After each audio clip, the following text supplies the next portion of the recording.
Hey guys, welcome to the very first episode of Dress to Invest. As a holiday treat, I decided to put together this pilot as a sneak peek of what's in store. Stay tuned and stay excited for the official launch in 2020.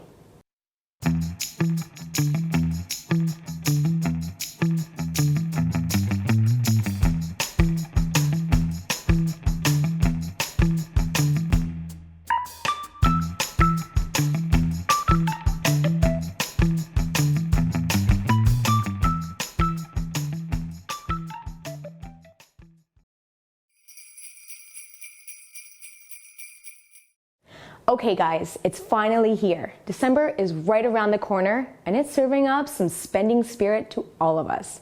Are you ready?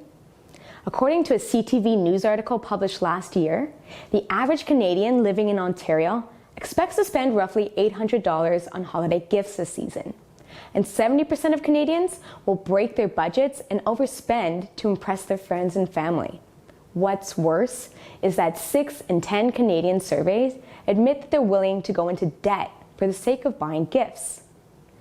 So how can you avoid spending yourself into a holiday hangover? I've got 7 tips that can help. Before you start shopping, decide how much you want to spend, and then figure out how much you can actually afford to spend. You'll likely find that you need to scale back that first number to reconcile with your cash flow.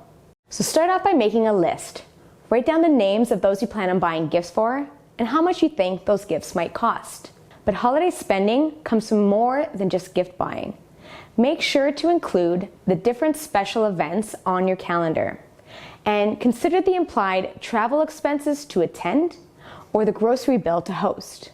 And remember, you still have bills to pay next month. So if your final expense tally blows your total cash flow into the red, it's time to get real about making a few sacrifices on that list. As you're searching for those perfect gifts, do a little research to find the best deal. A little online hunting makes this pretty easy. But when you come across a retailer offering a ton of steep discounts and holiday deals, you might be tempted to buy more than what you came for to take advantage of the savings.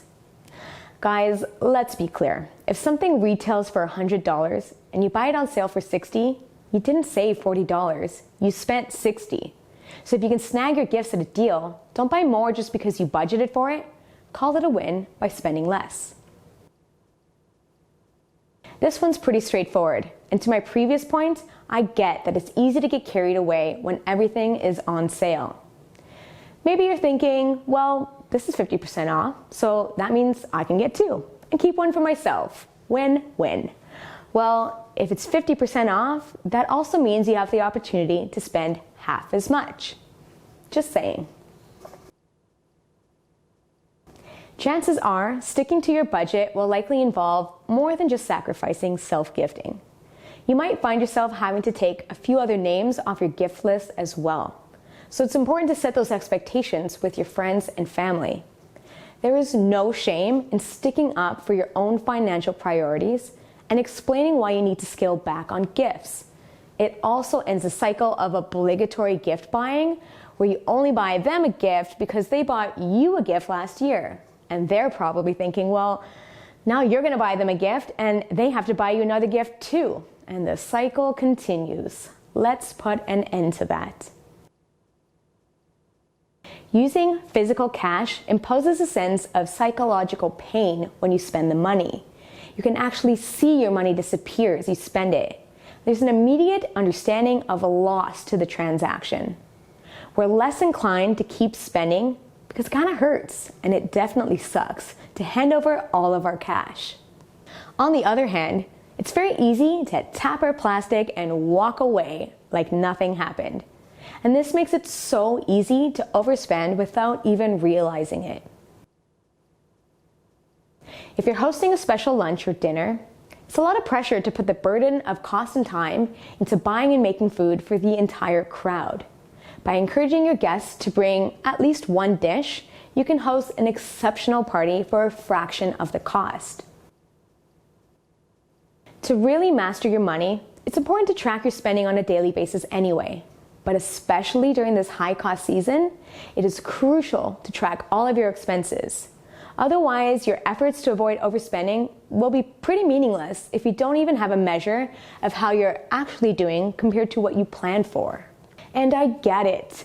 These tips are easy to dish out, but I know that they're not as easy to follow when it comes down to it. It means disregarding your emotions for the sake of being practical during an otherwise very emotionally charged time of the year. But I am positive that you will really thank yourself for it in January for all of the incredible self-control.